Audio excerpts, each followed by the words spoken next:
Good afternoon, everyone, and welcome to today's Food for Thought seminar. My name is Niall Grieve, and I'm part of the Food for Thought team here at the FSA. Before I introduce you to today's speakers, I would like to remind you of a few housekeeping information. As is a Microsoft webinar event, you can't unmute yourself or come on camera, and the chat function is disabled. However, we do welcome any questions or comments that you may have, and these can be posted in the Q&A box, which should appear at the right of your screen. Please do note that any questions will be picked up at the end of the presentation. Today's seminar is being recorded, and the seminar recording will be uploaded to the FSA YouTube channel shortly and circulated in due course. I will post the link to this as well as our newsletter into the Q&A box during the seminar. We're always looking for recommendations of new speakers to invite, so if you have any suggestions, then please do let us know at our email address, which is foodforthought@food.gov.uk. For today's seminar, I would like to provide a very warm welcome to our speakers for today, Aimee Russell and Dr. Sinéad Furey from Ulster University. Aimee Russell is a second-year multidisciplinary PhD researcher at Ulster University, working across the food and biomedical sciences at the Northern Ireland Centre for Food and Health and the Geography Environmental Sciences. Her work is focused on creating a food insecurity risk index using geographical information systems. Her research interests align with investigating deprivation in Northern Ireland and the impacts it may have on the mental and physical well-being and health. Dr. Sinéad Furey is a senior lecturer on the Food Business and Innovation undergraduate programme in Ulster University Business School, lecturing on food and consumer policy and legislation, including active citizenship and sustainability. Her research interests are food insecurity and food policy. She has worked previously on the food and water policy at the Consumer Council for Northern Ireland, and at the Education and Training Inspectorate, she was nutritional associate, encouraging healthy eating policies and practices via a whole school approach. At the Food Standards Agency in Northern Ireland, she also worked on food poverty, nutrition surveillance, and developing the dietary health evidence base in Northern Ireland. She is here to provide some context on food insecurity in Northern Ireland before Aimee presents to us her PhD research. With that, I'll hand it over to one of our speakers to discuss their work from all of us here at the Food for Thought team. We hope you enjoyed today's presentation. Thank you very much, Niall. Thank you everyone for joining today, and a big thank you to Food for Thought for having us. Today we're just going to give you a flying stop tour of my PhD work over the last 18 months and go into the climate of food insecurity and in Northern Ireland. My name is Aimee, and I am joined by Dr. Sinéad Furey, my supervisor. And just before we start, I am going to go over our overview of the next few minutes. So Dr. Sinéad Furey, she is going to give you a background into the causations and possible associations with food insecurity in Northern Ireland to do with inflation, as well as the definitions of food insecurity. I will then jump back in with my aims and objectives, as well as talking on the background of GIS before moving into the preliminary results of my work. And then just to conclude everything up, I am going to talk about what the next 18 months of my PhD hold for me. So with that being said, I'm just going to pass over to Sinéad and let her continue. Sinéad, if you'd like to start. Thank you very much, Aimee, and thank you, colleagues, for the opportunity to be a supporting act to Aimee in her PhD research. I'm just going to give a little bit of background about food insecurity, food poverty, food access, food justice, that side of things, just intended by introduction and, as I say, to catch us all up and make sure we're all on the same page. I've been researching food poverty, food insecurity since 1998, and over that time I've learned that there are about 200 different definitions for food insecurity, and the language is subtly changing from food poverty towards food insecurity. No doubt Aimee and I will use the terms interchangeably, but to get us all on the same page, to confirm that food insecurity, the definition we're using, is the fact that it is insufficient economic access to an adequate quantity and indeed quality of food to maintain a nutritionally satisfactory but also socially acceptable diet. And that's really important because of all of the different physical but also mental health aspects to this phenomenon. It is actually overtaking healthy eating as a public health emergency. And really that's because people can't access sufficient quantity of food, never mind entering quality of food into the context. And It's a bit of a busy slide, so apologies for all of the numbers and the statistics, but to start by saying that the problem here is that incomes aren't keeping pace with the cost of living. We all know that we're living through and surviving through a cost of living crisis or an income crisis. And really, by way of context, if we look back to the 12 months to May 2022, the Consumer Prices Index at that time rose by 9.1%. At that time, it was a 40-year high.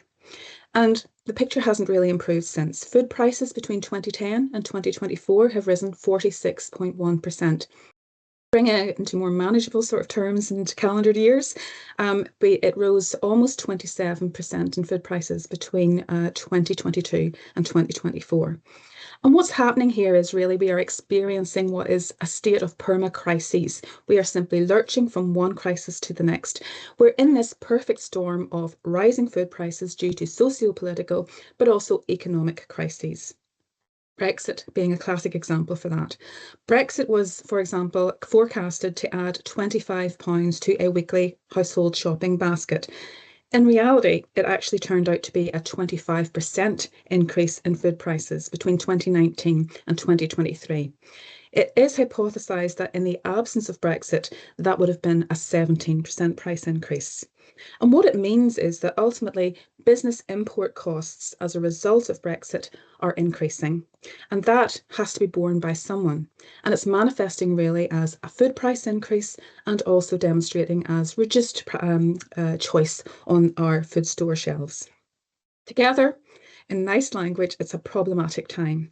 It's problematic given that the UK gross household weekly income is around £301.85. And if we look to Northern Ireland as our study site, that reduces to £283.26 for our lowest earning households. And that's using the most recent data available from the Consumer Council in Northern Ireland's income tracker in November 2024. And it's problematic because once we pay for the essentials, that means we have very little wriggle room, less than £50 per week to mop up any contingencies. It's very little resilience by the Northern Ireland householder. And if we look to food alone, that's an average nutritionally adequate weekly shopping basket has been costed at £169. Take that out of your £283 and suddenly that £50 becomes very, very real. Next slide, please, Aimee. So what that means really in terms of, we've set the context in terms of understanding a definition, in terms of understanding the socioeconomic situation for our households. And what it's doing is it's impacting on the number of people experiencing food insecurity in the UK. And fortunately, since 2019, we have been measuring food insecurity in a standardised, agreed way across all UK nations. Presenting Food Standards Agency's very own data, our most recent data confirm that across England, Wales and Northern Ireland, 3 in 4 of us were food secure. 60% of us had high food security, 16% of us had marginal food security. But that still leaves almost 1 in 4 of us, according to Food Standards Agency's Food and Due 2 Way of 8, being classified as food insecure, whereby 11% of us have low food security and 13% of us have very low food security. It's also important to note that of that 24%, there are still only 4% of us who actually access food aid from a food aid organisation in the past 12 months. Trussell is one of those very food aid providers, and they are only one food aid provider across the UK. But they alone distributed 11% more emergency food parcels in the year to the 31st of March 2024 in Northern Ireland. 2/3 of those food parcels went to children. And perhaps another additional very stark figure, that's in 2023, almost 24,000 people in Northern Ireland turned to Food Bank for the first time. These are stark findings, and it's finding that there are more and more people and more different subgroups of people accessing food aid for the first time. And that 4% accessing food aid from a food aid organisation when 24% of us have low or very low food security is an indication that food aid, food banks are not the answer. Next slide, please, Aimee. So bringing it up to sort of a greater focus and aligned with Aimee's PhD, food insecurity is really felt immediately. It manifests in the short term as hunger pangs, as empty stomachs and rumbling tummies, or the worry about where is my next meal coming from? How do I feed my dependents tonight, tomorrow? In the longer term, we are storing up problems for the future as a public health emergency. It's a public health time bomb in terms of obesity and, as per Aimee's research, type 2 diabetes risks. And both of these conditions require medications. They require interventions. And therefore, it is absolutely imperative that we identify those areas at greatest risk to ensure the most effective targeting of resources, of interventions. And that's something that can best be achieved via an area-based model, because that can help us be ever high resolution to inform the targeting of resources to those areas that would benefit most from that greatest risk identification. And that's exactly what Aimee's research is focusing on. Next slide, please, Aimee. So before I hand over to Aimee for the main content of the webinar, just to say that Aimee will introduce her at-risk of food insecurity index, and there are different variables mentioned there from the literature, but really we can classify them into the 7 A's of food insecurity or food poverty, whereby accessibility talks about physical access to food shops, whether that be, can I walk to the food store? Do I have a car?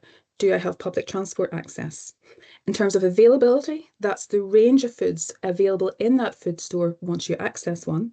And affordability in terms of, can I afford, do I have the economic means to buy the food that is available in front of me?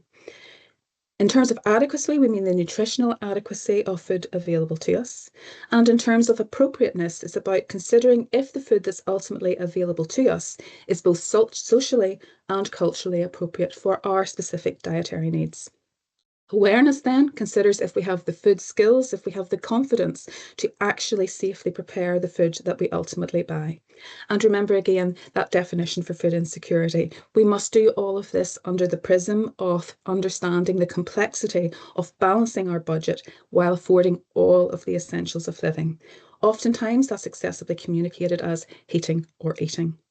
But Aimee's now going to take you through what we have been finding to date in our emerging findings, and just to reiterate the caveat that what follows are preliminary findings. So over to you, Aimee, and thank you.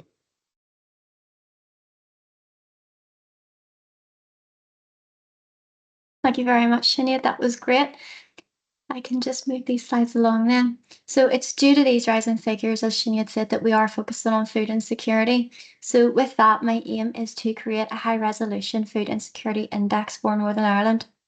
But due to the associations with type 2 diabetes, we are taking the type 2 diabetes medication prevalence as well and finding its associations.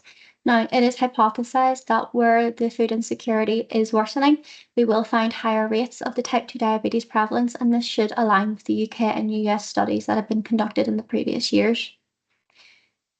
Just before we move on to the methodologies of my project, I would like to give you some information and background about GIS, or Geographic Information Systems.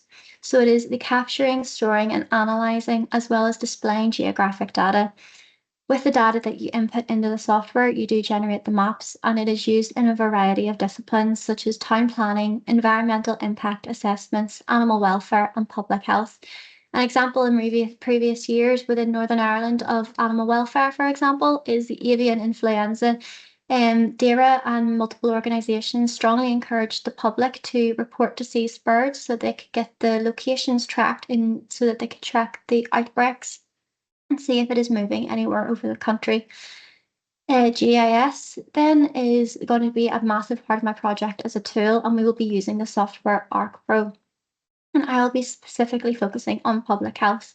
Now, after this webinar, if you are interested in learning more about GIS, there's a link here in the slides to the National Geographic GIS webpage just for you to learn a bit more. So within GIS, you can stack multiple layers to create imagery of complex problems or their solution. Now, when you're inputting the data into the software, you do have to make sure that they have a geographical boundary attached to those, such as postcodes or geographic locations like coordinates. For my line of work, we are trying to get the richest data sets at the finest resolution, and for that, data zones was for us. So they are provided by the 2021 data census, and each data zone has an average of 200 households or 500 people. So the ability to stack data sets allows for us to have greater analysis of these complex problems. And an example of this in public health could be high prevalence of pregnant women in an area with no hospitals within a 10 or 15 mile radius, and then maybe have no access to vehicles or there's sparse public transport. And obviously, if you go into labour early in the morning, this could mean that it could take a while for an ambulance to get to you as well. And this is where GIS comes in, because then when you're thinking about the infrastructure, you can look at places where men need it most. And this can be seen with the COVID outbreak as well, where all the cases were tracked. There's a few variables on screen here, which also can be input into GIS or generated within. So you can take drivability and walkability and generate those within the software using road and footpath networks. On this slide, you can just see a bit of that stacking visualization I was talking about. And for the cartographic data, this is your mountains, your roads, your lakes, and your rivers. And these are typically from an aerial view or remote sensing, which is just echo sound technology, which helps you gauge the elevation and depth of the Earth's surface. I work on a lot of spreadsheets from the 2021 census data, as I said, and I combine these into a massive table, which is used for rated regression so that I can then develop a scoring system for the risk index. And on that topic, as Sinead was talking about our categories, this is what our index variables are looking like. So we have them into 5 themes: affordability, awareness, accessibility, availability, and health. So under affordability, this is your government enhancement schemes and unemployability rates, as well as awareness, which is your level 2 qualification. So this is GCSE or higher, and that speaks to the understanding you may have of the nutritious foods or maybe how to prepare them. Under accessibility, we then have our access to roads and walking. And these are used to generate the access from properties, as well as our one vehicle or more. Under availability, we have the average items per basket in each data zone, which are available to a customer, and also the amount of retailers in each of the data zones. And then under health, we have bad health. Now, this is being included because if you are in a state where you cannot leave your house, it can massively restrict your diet, especially if you have no one to get the food for you. And this is even more worsened by when you don't live in or when you do live in an area where there is no online delivery of food either. So with that, we then moved into our software. So it's important to understand how we can see this when using Arc Pro, which is the software that we are using. On screen here, you can see what comes up when you have input your variables and your data into the software. So when you click on your study area, this wee window here, if I can just use my laser pointer, this wee window here comes up when you click on your area, and it provides all the variables that have data in that region. This is a map for the type 2 diabetes, which you receive from the Business Service Organisation, and it is at super data zone level. And these would be larger than our data zones, with roughly 900 households and 2,200 people. Now, what is nice about this is whilst we are using the data zone level and it may not equate, the data zones fit very snugly inside each of these super data zones very accurately. So it means that we can average up the data once the time comes to draw our comparisons against the type 2 diabetes data. With this, you can also see that our variables have been abbreviated. And the reason for this is when you're working with 75 plus columns, it can become very messy and they can merge together. So anything that can make it tidier helps out. With this, then we're going to move into the results of the current work that have been done, and we will stress that these are once again preliminary. This is the driving access to retailers and smaller stores. And this was used using the network analysis tools in Arc Pro, and the distances are based on the recommended distance bands through a narrative literature review of 1, 2, and 3 miles, as well as a 10-kilometre thresholds. And anything outside of this 10-kilometre threshold is considered a food desert. The supermarkets and retailers are based on the likes of Asda, Lidl and Tesco, which had to be queried and extracted from the data we gained from the food hygiene rating schemes. And they were also turned into one big table for Northern Ireland, as they were previously split up into local government districts. As well as this, within the retailers, we included bargain stores such as Poundland, as they provide cheaper alternatives for people to use, and they have a small selection of fresh produce and non-perishable foods as well. So just to look at the map, we can see that there is a few areas which lie outside our blue threshold, particularly the Spurn Mountains here, the Antrim Plateau up in the north, and then down south here, where the Mourne Mountains are. Now, some may say that this would be expected due to very little residents on this, but it is important to note that these people are still there, and they could find themselves finding it a hassle to get food, especially fresh food, and maybe having to bulk buy as well. It should come as no surprise that Belfast, you can't even see the distance bands due to its abundance of stores, and this is also noticeable around our larger towns and cities where the service areas are larger. To move on to the walking index then, we can see that there is a lot less colour on the map, and this is simply due to driving being faster than walking.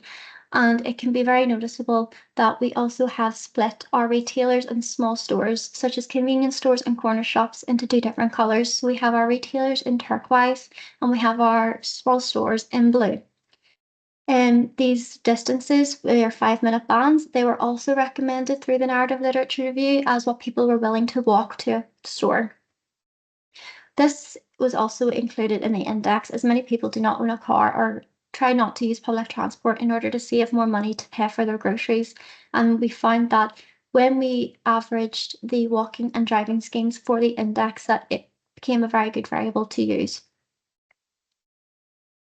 Because of the size of these little service areas, I've decided to zoom in on Belfast just to show you that there is some service areas there, and it should come as no surprise that Belfast is our largest accessible area for walking, with most shops being available within 15 minutes. To generate the data needed for access, we then laid over our domestic household data over the top of these service areas and took a percentage based on the overall number of properties in Northern Ireland. This data was then all input into the same table. And just some figures for you. Overall, 89% of the properties in Northern Ireland had access via driving to a retailer or small shop, with only 59.5% having access via walking. All collected variable data was then normalised and weighted based on our 5 index themes, and I'm about to show you now our preliminary risk index. This is the preliminary risk index then, and we have our 5 categories. Now, if I can show you here, there is a lot more of an increased risk in the west of the country, with a lot of red and orange compared to Belfast and Antrim, Craigavon and Ballymena. Now, more research will be conducted thoroughly using statistical analysis for correlations between the variables of the index, and alongside this, work will be done to the classifications of this index due to different values being maybe labelled wrongly using the natural breaks. We are thinking about using equal intervals instead. Many areas of this map are harder to see due to the different sizes of our data zones. Now, this would be because it's not area-based and it is population density-based, as previously discussed. Now, with this, it means that our cities and larger towns will consist of smaller and more of these data zones. Now, with that, I have actually zoomed in on some of our cities and larger towns. So here we have Belfast, Derry, Londonderry, and then our ABC Council area. So if we start with Belfast, you can see a big difference in the north and south of Belfast. Just here around Malone Upper is considered an affluent area, and this is what aligns with our research so far. It is considered to be a very low risk of food insecurity in comparison to our North Belfast, which is just around here, which is Greencastle and Lowood. If we look at the ABC Council then, just in this photo, that is our Armagh, Banbridge and Craigavon areas, and it has a fluctuations of colour. Now, you can see here in Banbridge and Tandragee that they experience low food insecurity risk, whilst there's 2 areas in Craigavon which seem to be of very high risk. Now, upon closer analysis, these actually have a score of 53 and 55 out of 100, which means they're actually only medium risk, which is where our classification editing might come in handy. If we look then at our third region, Derry, Londonderry, we can also see these fluctuations, with Lower Tullyalley being low risk, as in Springtown being higher risk of developing or experiencing food insecurity. It would be interesting to delve into the causation of such fluctuations in these compact areas, but for now this can be considered future research. And with such fluctuations, it is important to perform cluster analysis to see the spatial trends more clearly, which is what we have done. This map was then generated using Anselm Moran's local index analysis in ArcPro. And as you can see, our high is our high risk of developing food insecurity or experiencing it, and it covers a large portion of Northern Ireland. Unfortunately, it is hard to say that there is a very low amount of low risk areas, as shown by our light blue low load clusters across Northern Ireland. These orange areas are high low, and these are simply classified as high areas, which, as you can see beautifully around Lisburn here, are very snug against low areas.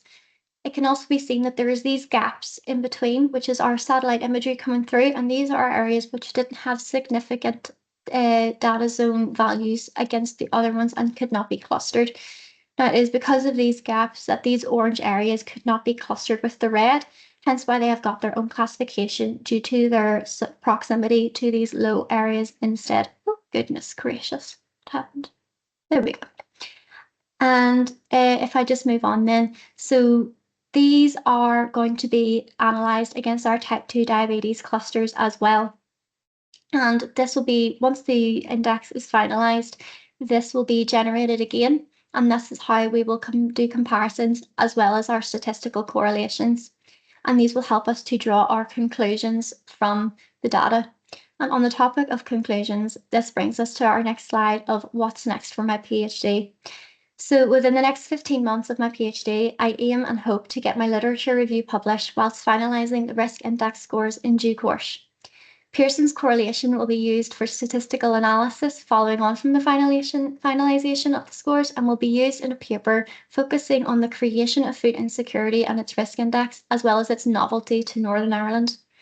Finally, in order to validate this risk index, there have been discussions surrounding engagement groups or focus groups with the public. Ethics approval can be applied for these, and we will get them started. Another validation measure that we can use is a data linkage product with the ADRC, in which my supervisors are primary and co-investigators, and this work tightly ties in with my risk index work.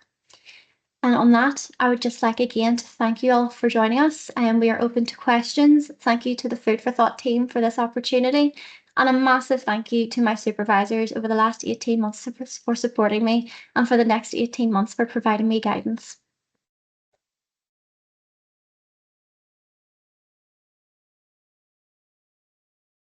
That's lovely, Aimee. Thank you so much for that presentation. It was very enjoyable.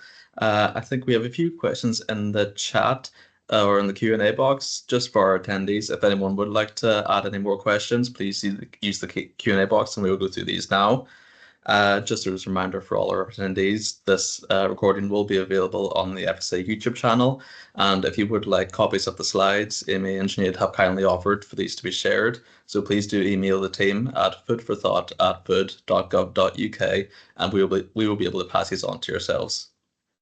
So Aimee and Sinead, if you're happy, we can start a few questions. Perfect. So one of the first questions we got was if you had considered any information regarding age or gender in relation to the variables that you considered, such as people's kind of awareness or kind of the people who are maybe single parents and whatnot. Yes, so single parents is also a variable in our index. We did look into the differences through previous literature surrounding single parents and single mothers as well. However, due to our data being mostly dependent on household, we felt that we didn't need to focus on gender as much, but just use that variable as single parenthood instead, as it was found that there was very, very little correlation between gender. Okay, perfect. That's interesting. Thank you so much, Aimee. Another question we got was, sorry if you've already mentioned this, but do you see this work being used for looking at other geographical areas? Is there anything you would change in your approach for different localities? Absolutely, it would be fantastic to look at other areas with this. I mean, that's the aim of this. Hopefully people can look at it and take the approach themselves, and hopefully I can even continue my work in it, maybe to do an all-Ireland approach, and then maybe look at England, Wales and Scotland separately as well, as long as my research allows me to do that. For the time being, we haven't really focused on different ways we can change it as such. I think for timings and periods, we were very lucky with that. For the 2021 census, everything lined up perfectly in terms of our medication data, our boundaries, and all the census. So for now, I think there's nothing for us to think about at this moment in time. Thank you so much, Aimee. Another question we got was, which actually I was finding quite interesting looking at your maps, especially kind of the areas around kind of the Sparrow Mountains and whatnot, where there wasn't much, or there was a higher risk of food insecurity. Again, I'm from the Sparrow Mountains area, so I know a lot what it's like. But a question in relation to that was, do you feel there's much correlation between the public transport infrastructure of Northern Ireland compared to these higher risk areas? Well, it would be useful to look into that. Just following the previous question, that would be a good area to look into, maybe including public transport measures as well. Obviously, these maps are still preliminary, so we haven't really looked into them too far, but it would be something to look at, yeah. Definitely. Thank you so much. Another question we got, which is again something that you may consider in the future, if you consider map access or kind of online deliveries of kind of Tesco, Sainsbury's to the people's houses, especially this may be important for those with mobility or other challenges who may not have access to a car. That'll be great for further work. We have spoke about this when we were deciding on how to do our access to driving, because there was talks of obesogenic environments as well and proximity. And we found that a lot of the retailers such as Asda and Tesco, etc., they do have distance measures put in place where if you're outside an area, they'll maybe tell you to go to a different store. For Northern Ireland particularly, this doesn't seem to be too bad as there is multiple of these retailers around the country. So in terms of online deliveries, it would be useful to look at. I know I'm a fiend for an online delivery. I like that. But for the time being, we saw that it was not needed due to the different service areas used. And with 89% of these people being able to access it, we were happy with our results. Lovely, thank you so much, Aimee. Again, being from kind of the Sparrow Mountain rural area and moving to Belfast after university, you can definitely see the difference between kind of the access you have for foods in the city compared to more rural areas. So that's definitely interesting. Another question we got, which may be towards kind of your future work on your PhD. How did you get access to your type 2 diabetes prevalence data? Was it via GP diagnosis, and did or could you include pre-diabetes? I think it would be very hard to include the pre-diabetes, but we requested the data from the Business Service Organisation and we worked with them on this. We had my supervisor Paul McKenzie and I, we worked together to get this data and we emailed to get it. Lovely, thank you so much, Aimee. I think that is a good few of the questions that we got so far. Aimee and Sinead, are you happy if we got any more questions that we could email them on to yourselves? Yep. Absolutely. Yeah. Thank you. Perfect. So again, if anyone has any further questions, please feel free to email the Food for Thought team, again at foodforthought@food.gov.uk, and we'll be more than happy to put you in touch with Aimee or Sinead. For now, I would just like to thank Aimee and Sinead on behalf of the FSA and the Food for Thought team here for the wonderful presentation. You've been a delight to work with, and again, it's great to build a relationship with universities throughout Northern Ireland and the rest of the UK as well, and hopefully we'll see you back someday as well. And again, thank you all for our attendees as well for coming to the presentation. Food for Thought is a passion project here in the FSA, and we love to see all the engagement. So again, thank you all. And with that, I will let you all get back to your days. And again, thank you so much, Aimee and Sinead. Thank you very much. Thank you. Have a good day, all. Take care. Bye.